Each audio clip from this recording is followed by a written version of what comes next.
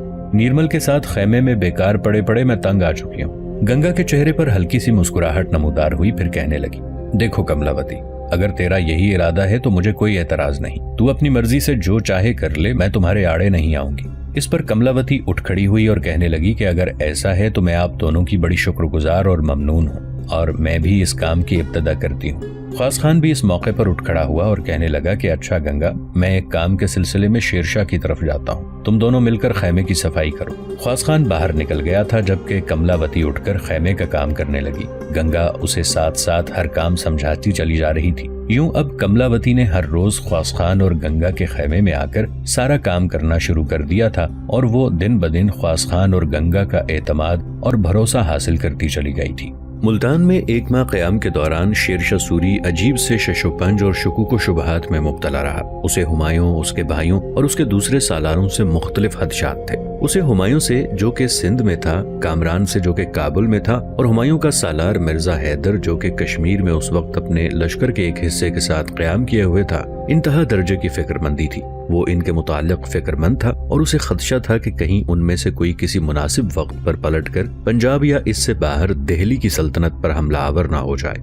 کافی سوچ و بچار کے بعد آخر شیرشاہ سوری اس نتیجے پر پہنچا کہ ان میں سے کسی کو بھی پسپا کرنے کے لیے پیش قدمی کی پالیسی اختیار کرنا صریحاً ناقابل عمل ہوگا۔ لہٰذا اس نے یہی مناسب سمجھا کہ ان میں سے جو جہاں ہے اسے وہیں مصروف رہنے دے اور انہیں آپس میں متحد نہ ہونے دے تاکہ وہ پنجاب پر تسلط کے لیے کوئی نیا منصوبہ بنا سکے۔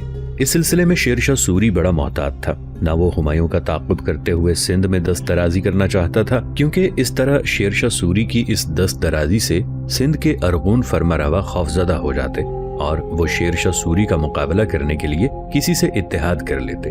اسی موقع پر سندھ کے ارغون حکمران خاص راجپوتانہ اور گجرات کے حکمرانوں سے اتحاد کر سکتے تھے، جبکہ راجپوتانہ اور گجرات کے حکمران پہلے ہی شیرشاہ سوری سے بدظن تھے اور سندھ کے ارغونوں کا ان کے ساتھ اتحاد شیرشاہ سوری کے لیے خطرناک ثابت ہو سکتا تھا، کیونکہ یہ دونوں علاقے سندھ سے ملحق تھے۔ اسی طرح کامران اور مرزا حیدر بھی بآسانی پشاور کی گھاٹی میں اپنی متحدہ فوج کو لا سکتے تھے۔ اس کے علاوہ قندھار چونکہ مرزا کامران کے ماتحت تھا، لہٰذا سندھ کے ارغون حکمران قندھار پہنچ کر مرزا کامران سے بھی شیرشاہ سوری کے خلاف ساز باز کر سکتے تھے۔ لہٰذا وقت اور حالات کا یہی تقاضا تھا کہ شیرشاہ دریائے سندھ کے اس جانب 3 محاذوں پر غنیم کا مقابلہ کرنے کے لیے مکمل تیاری کرے اور اس جانب بلوچ اور پٹھانوں کو رضامندی سے تابع کر کے سیاسی اور حربی مفاد حاصل کرے۔ شیرشاہ سوری کو یہ بھی خطرہ تھا کہ مرزا حیدر بیگ ممکن ہے کشمیر سے نکل کر پنجاب کے میدانوں میں داخل ہو اور اس کے لیے ایک نیا محاذ کھول دے۔ چنانچہ اس کی روک تھام بھی ضروری تھی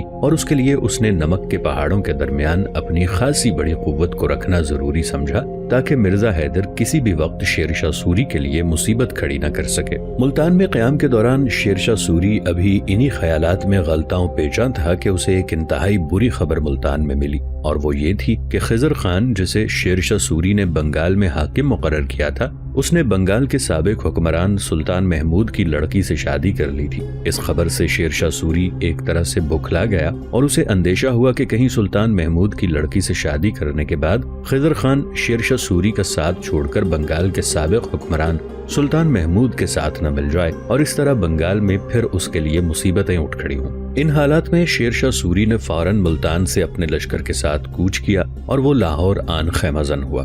لاہور پہنچ کر شیرشاہ سوری نے جو پہلا کام سر انجام دیا تھا وہ گرینڈ ٹرنک شاہراہ کی تعمیر کا کام تھا۔ اٹک سے دہلی تک اس نے بہترین شاہراہ تعمیر کرنے کا حکم دیا، ساتھ ہی ساتھ اس نے لاہور سے ملتان تک بھی ایک ویسی ہی سڑک تعمیر کرنے کا حکم دے دیا جو ملتان سے لاہور کی طرف آئے اور گرینڈ ٹرنک شاہراہ سے آن ملے۔ یہ پہلا کام سر انجام دینے کے بعد شیر شاہ سوری نے کشمیر کی طرف توجہ دی، کیونکہ کشمیر میں مرزا حیدر بیگ شیر شاہ سوری کے بنگال کی طرف جانے کے بعد اس کے لیے خطرہ ثابت ہو سکتا تھا، اور بنگال کی طرف جانے سے پہلے شیر شاہ سوری کم از کم پنجاب میں اپنی پوزیشن کو نہایت مستحکم اور ناقابل تسخیر بنا دینا چاہتا تھا۔ گو شیر شاہ سوری کو پنجاب کے سلسلے میں کابل کی طرف سے کامران، سندھ کی طرف سے ہمایوں سے بھی خطرہ تھا، لیکن کشمیر کی طرف سے وہ زیادہ خطرہ محسوس کرتا تھا، اس لیے کہ کابل کی طرف سے گومل، مومن اور خیبر دروں کو بند کرنے کے بعد کامران کے حملوں سے نجات مل سکتی تھی، مگر یہ نسخہ کشمیر کے متعلق کارگر ثابت نہیں ہو سکتا تھا،